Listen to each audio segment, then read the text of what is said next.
لکھتا امام علی۔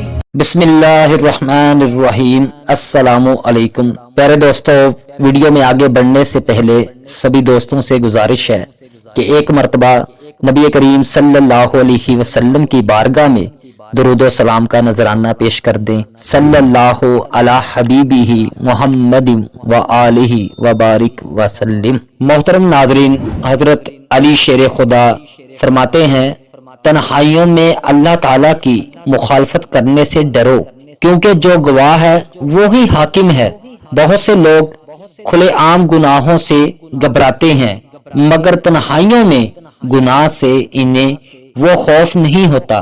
حضرت علی کرم اللہ وجہ الکریم اللہ سبحانہ و تعالیٰ کی ایک خاص صفت کی طرف اشارہ فرماتے ہوئے فرماتے ہیں کہ وہ رازوں کو بھی جانتا ہے اور فیصلہ کرنے والا بھی خود ہے۔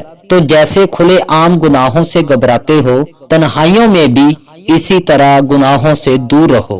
حضرت علی رضی اللہ عنہ اسی صفت الہی کو مختلف انداز سے کئی جگہوں پر بیان فرماتے ہیں۔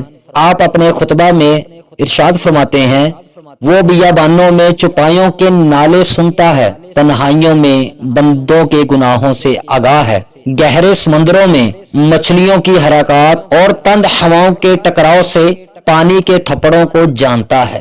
ایک اور خطبہ میں آپ رضی اللہ عنہ اللہ عز و جل کے رازوں سے آگاہی کو تفصیل سے بیان کرتے ہوئے فرماتے ہیں، پاک و بے نیاز ہے وہ ذات جس پر نہ تاریک رات کی سیاہی مخفی ہے اور نہ ٹھہری ہوئی شب کی تاریکی۔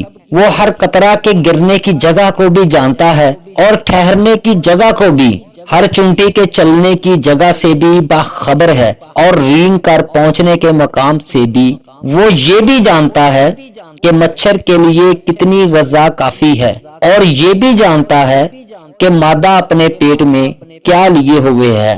ایک اور مقام پر حضرت علی رضی اللہ عنہ اپنے اصحاب کو نصیحت فرماتے ہوئے اس صفت کو یوں بیان فرماتے ہیں، پروردگار پر بندوں کے دن و رات کے اعمال میں سے کوئی شے مخفی نہیں ہے، وہ تو ہر چھوٹی سے چھوٹی چیز سے آگاہ ہے اور ہر شے پر اس کا علم محیط ہے۔ تمہارے اعضاء اس کے گواہ اور تمہارے ہاتھ پاؤں اس کا لشکر ہیں، تمہارے قلب و ضمیر اس کے جاسوس ہیں اور تمہاری تنہائیاں اس کی نظروں کے سامنے ہیں۔ پیارے دوستو، اگر انسان کو اس صفت پروردگار کا یقین ہو جائے کہ وہ دیکھ رہا ہے تو انسان بہت سے گناہوں سے بچ سکتا ہے، بلکہ پھر انسان تنہائیوں میں اس رازداں سے راز و نیاز کی باتیں کرے گا انشاءاللہ۔